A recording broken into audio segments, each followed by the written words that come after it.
one of the most popular toys, if you like, of the science communicating fraternity is liquid nitrogen, or what's known in the trade as wart remover. This is the stuff that the doctors use to freeze off warts or verrucas off your knuckles and off your toes and feet and such like. Now, the interesting thing about this wart remover is that normally it floats around in the air, which means if you all take a big deep breath in a minute, you're breathing a big gulp of wart remover.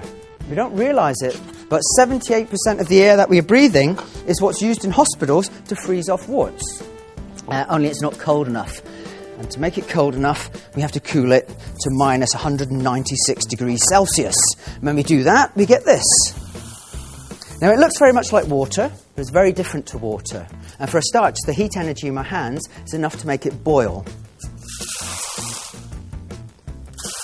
Now, it's not boiling hot.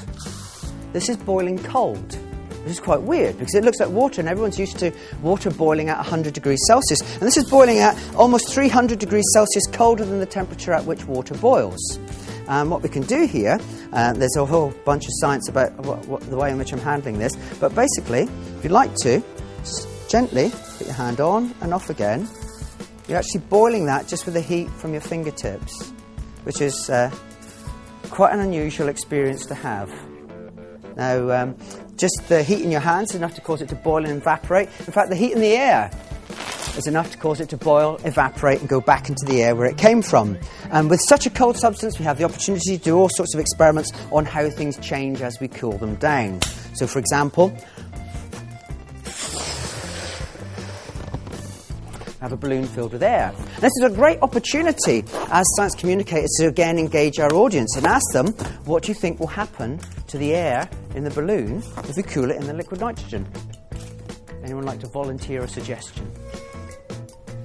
Any ideas? Some of you I know the answer. What will happen to this if I cool it down? How will it change? Will it change? Hands up if you think it will change. Hands up if you think it won't change. Hands up if you don't care whether it changes or not, you just want to see things blow up. Okay, we'll pop it in, we'll do the experiment to find out.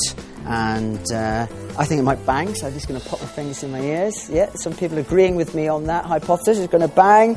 3, 2, 1. Hang on. Oh, it shrunk. Oh, now it's warming back up again. It gets bigger again.